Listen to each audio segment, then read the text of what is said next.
समुत्सलन्त्यै जगदात्मिकायै शान्तस्वरूपाय सदाशिवाय सते भवन्त्यै भवते च सत्यै नमः शिवाय च नमः शिवाय। जब से इस कार्यक्रम में उपस्थित हुआ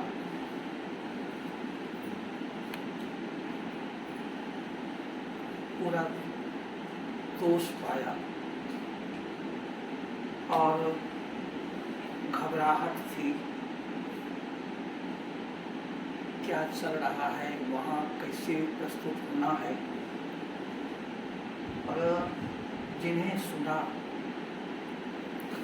उनसे ही पूर्व वक्ताओं का अंदाजा लगा और उनसे जब सुना तो काश्मीर शैव दर्शन में कहते हैं पुंखानुपुंख विवेचना, पुंखानुपुंख विवेचना। और जो प्रबोध हो रहा था उसमें प्रख्योपाख्या विधि चल रही थी। अपने अंदर बोध का जागृत होना और फिर उसका प्रकटीकरण, ये प्रख्या और उपाख्या का क्रम निरंतर चलता रहा। अत्यंत सूक्ष्म बातों को हमारे वक्तागण बड़ी बारीकी से हमारे जैसे छात्र भी समझ जाते थे, समझ रहे थे, ऐसे व्याख्यान सुने।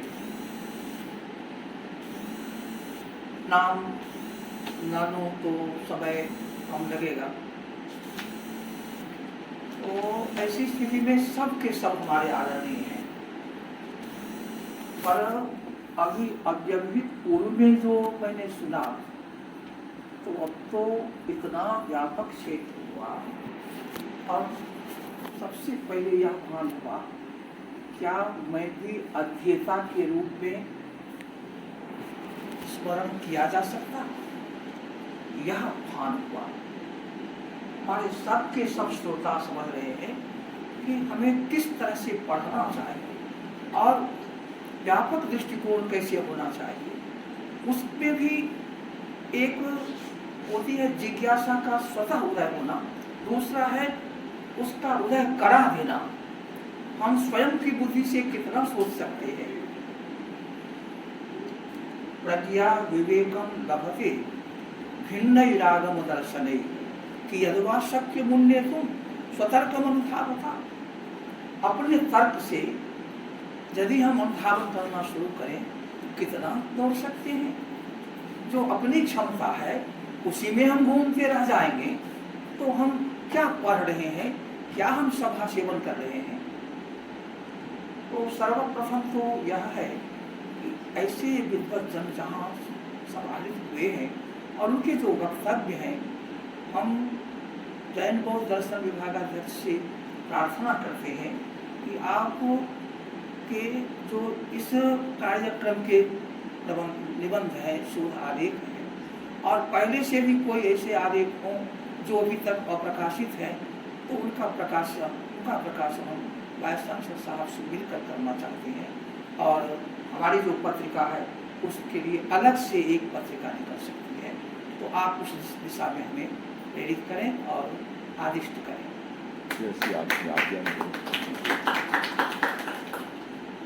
चर्चाएं इतनी विपुल हो गई, इतनी विपुल हुई कि कमलेश दत्त त्रिपाठी गुरु जी स्मरण आने लगे।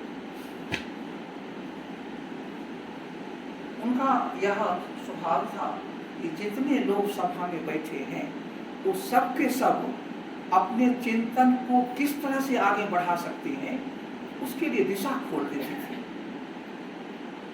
यह स्थिति आज की सभा में भी दिख रही है।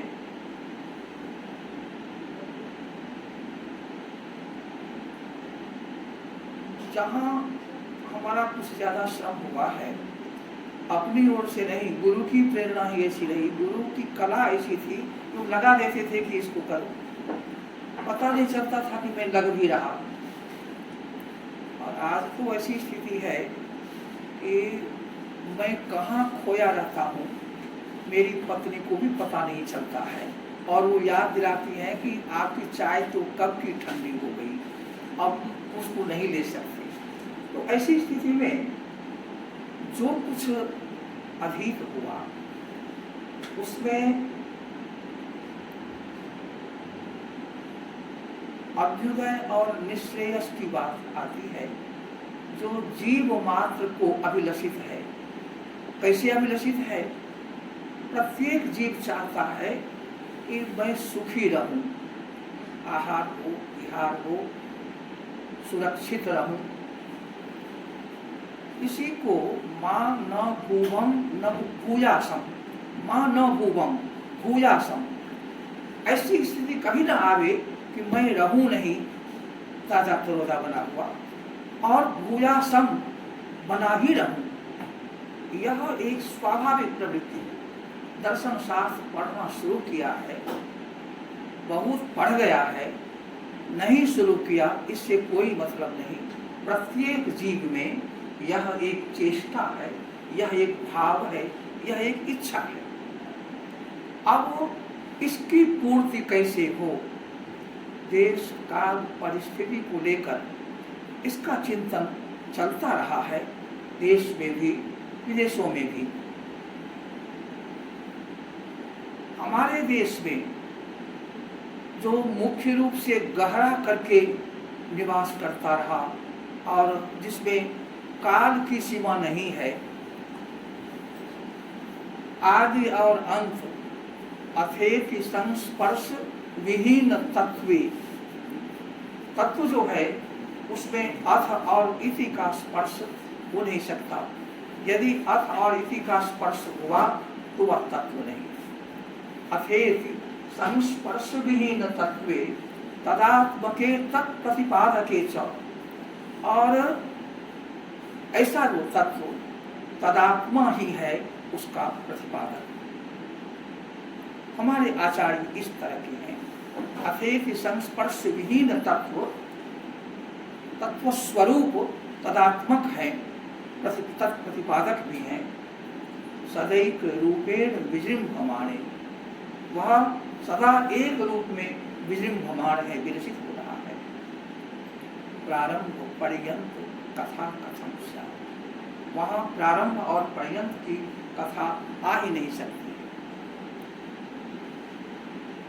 जहाँ तक समस्त दार्शनिकों के चिंतन का परिवाह तैयार होता है और हमारे सामने आचार्यगण आते हैं, उनमें से एक आचार्य को अभिनव गुप्तपाद को हम लेते हैं, तो उन्होंने स्पष्ट घोषणा की कि मैं नवीन मंदिर की स्थापना नहीं करना चाहता, जो जीर्ण पुरातन मंदिर है उसी का उद्धार करना चाहता। इससे आगे हमारी सामर्थ्य नहीं, प्रगति नहीं। वहाँ ये अभ्युदय हो अथवा निश्रेयस हो, वह जीवों का अभ्युदय और निश्रेयस एक पक्ष है, और उस दिशा में 2-4 कदम चलने के बाद पक्ष उपस्थित होता है।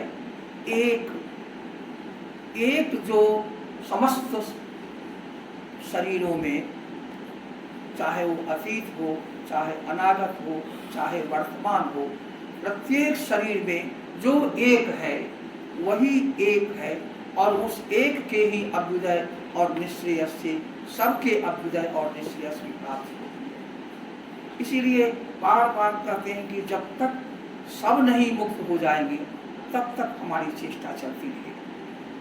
इसका क्या मतलब है कि सर्वरूप में जब मैं स्वयं न भाषित हो जाऊं तब तक निश्रेयस की कल्पना तो बिल्कुल बेकार है। अब ये इसके लिए उपाय क्या है? गुरुतः शास्त्रतः स्वतः, इस त्रिक पर आकर हमें अटकना होता है। उपाय है गुरु हमें बता दे। कोई भी हमारी परंपरा है, गुरु चाहिए, शास्त्र चाहिए। ईश्वर के संदर्भ में यदि अपेक्षा है, नहीं अपेक्षा है, इन बातों को छोड़ दिया, गुरुतः शास्त्रतः स्वतः,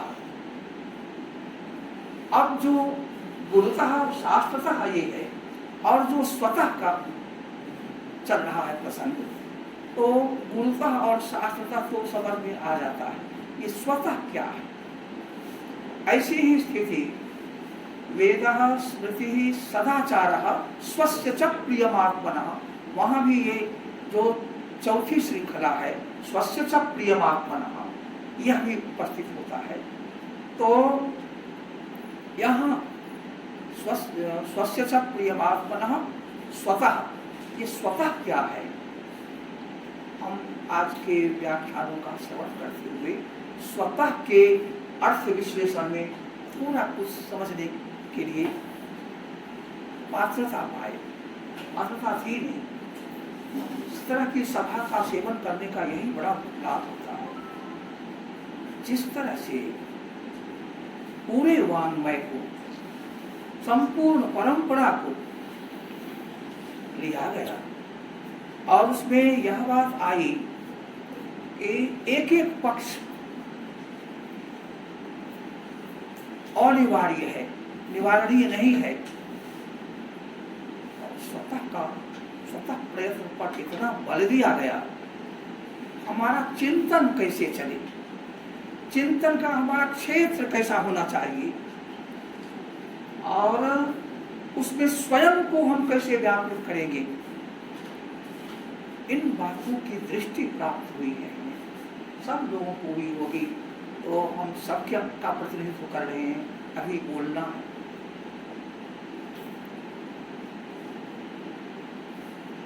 स्वतः प्रयत्न का क्या अर्थ है?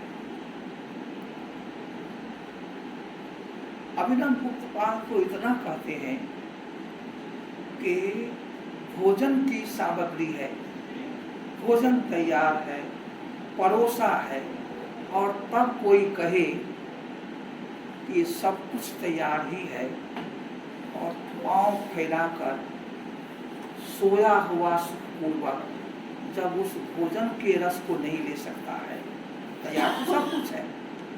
तो गुरुतः और शास्त्रतः सब कुछ तैयार, उसके लिए जब तक हम स्वतः प्रयत्नशील नहीं होंगे तो ये हो नहीं सकता है। इस तरह से विवेचना करते हुए सभी शास्त्रों के अध्येता को उन्होंने प्रेरित किया, सभी दर्शनों का जो सिद्धांत है उनका समन्वय किया और समन्वय करते हुए कहा कि जिस जिस विषय के, जिस जिस शास्त्र के, जिस जिस दर्शन के जो विद्वान हैं वो जो कुछ कह रहे हैं, अधिकारी भेद से उनका कहना उतना ही सत्य है जितना किसी एक निष्ठावान की एक परंपरा में आस्था होती है और तदनुरूप सत्य होता है, उतना ही सत्य है। अब इस बात को देखने की चीज है कि विरोध कहीं रह नहीं जाता। दूसरी बात यह भी है कि हमारे दो आचार्य या बहुत आचार्य, उनमें ही हम विरोध पालते रहेंगे तो समग्र जन का मतलब देहवान, जो भी जायते असौ जना, प्राणी, समग्र प्राणी में हमारा एकात्म भाव कैसे हो सकता है जब हमारे आचार्यों में ही, दो आचार्य में भी नहीं होगा एक के अधिक, और यदि एक से अधिक दो आचार्यों में हुआ तो कोई आचार्य नहीं छूटेंगे। तो वहाँ हमारी संपूर्ण आस्था होनी चाहिए, है भी लोगों की, तब तो इस तरह से आगे बढ़ रहा है। अब हमारे नामधारी मित्र प्रवर हमारा अभिभावन करते हुए आचार्य जी, उन्होंने एक बात, बहुत अच्छी बात कही।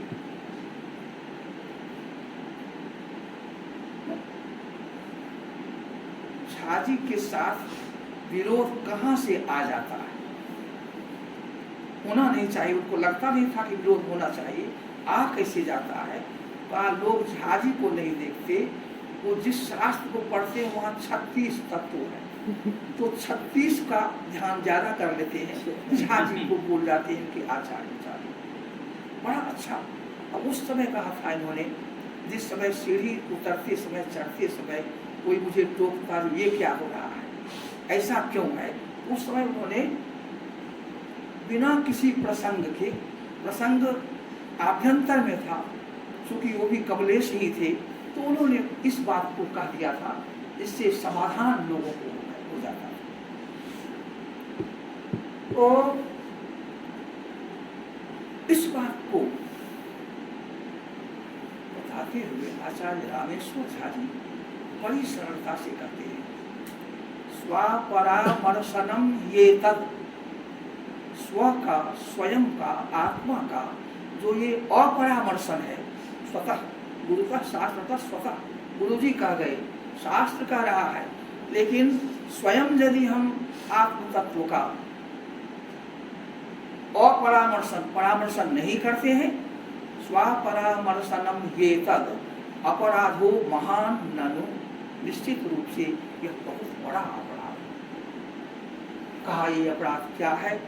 किसी की हिंसा तो हो नहीं रही है, अहिंसा ही परम धर्म है, तो कौन सा अपराध ये हो गया? स्वपरामर्शनम ये तद अपराधो महान ननु,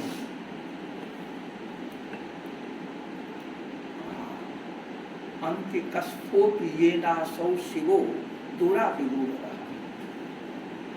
प्रत्येक प्राणी के अंतर्यामी के रूप में भगवान बैठे हैं। इतना नजदीक दूसरा कौन हो सकता है?